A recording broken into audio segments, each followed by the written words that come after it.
So you'll notice their little speech to the king didn't soften his heart. It didn't all of a sudden take away the trial. It didn't take away this consequence from them. The furnace is stoked 7 times hotter than it's ever been before. They go and throw them into the burning fiery furnace, and the guards who throw them in are consumed by the heat. They fall into the fire, and then they stand up. And then they start walking around, and the king's really confused, and he says, hey, I thought we threw 3 people in, but I see 4, and one of them is in the likeness of the Son of God. And he calls for them to come out, and notice the effect, verse 27.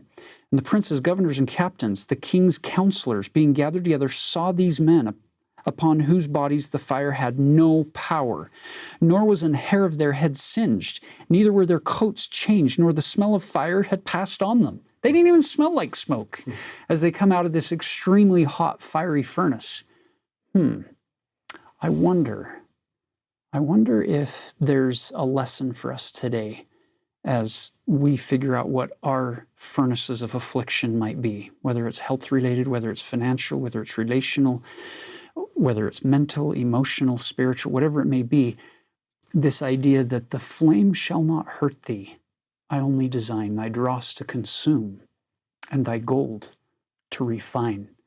You can actually pass through a fiery furnace and come out a more refined and a better person.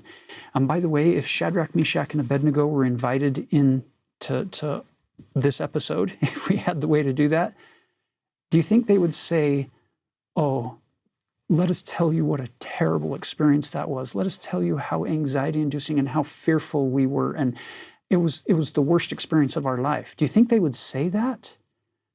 Or do you think they would say, I wish I had 10,000 lives to give the Lord. I would have done that again and again and again for him because of what I learned about him and what I learned about myself in passing through that fire. Brothers and sisters, trials and tribulations are not always calculated to destroy you, even though they may be by the Nebuchadnezzars of our world.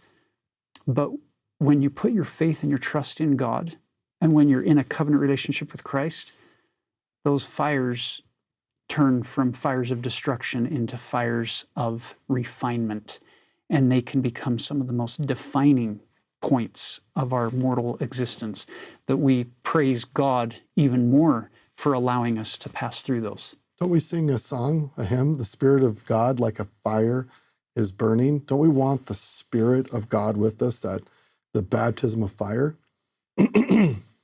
So it's interesting how these humans are trying to kill people with fire, and yet God himself is often represented in the Old Testament as a God of fire.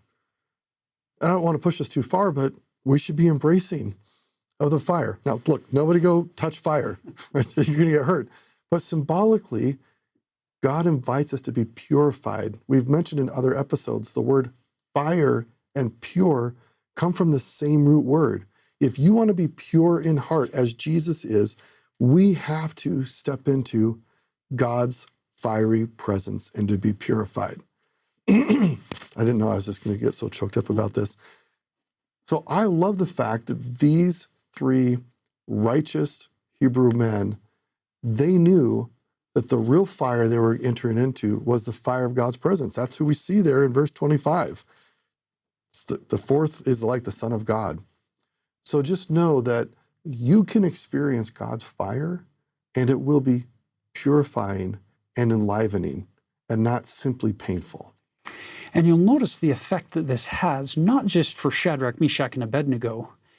Look at verse 28. Then Nebuchadnezzar spake and said, Blessed be the God of Shadrach, Meshach, and Abednego, who hath sent his angel and delivered his servants that trusted in him, and have changed the king's word, and yielded their bodies that they might not serve nor worship any god except their own God. Some hearts have changed because of some decisions that were made here. By the way, we need to make this point as well. This story ended the way we wanted it to end. It seems to be a happily ever after. not all stories in scriptures result in people being delivered from fiery flames. You get Abinadi in the Book of Mormon, who his life was not spared. But the promise is no different for Abinadi than it is for Shadrach, Meshach, and Abednego. If you look back at verse 17, if it so be our God whom we serve is able to deliver us from the burning fiery furnace, in his case, the fiery scourging that they were going to give him, he will deliver us out of thy hand, O king. Well, God did deliver Abinadi out of the hand of Noah, just not in the way some people would have wanted or expected it. He is taken to the spirit world, delivered out of the hands and the abuse of King Noah and his priests in a different sort of a way. And I could picture Abinadi using these exact same words from verse 17 and 18.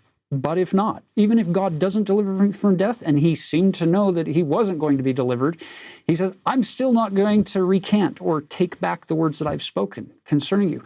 So whether you're saved from death or whether you have to succumb to death, whatever that looks like, it doesn't change this test of faith that God has given us.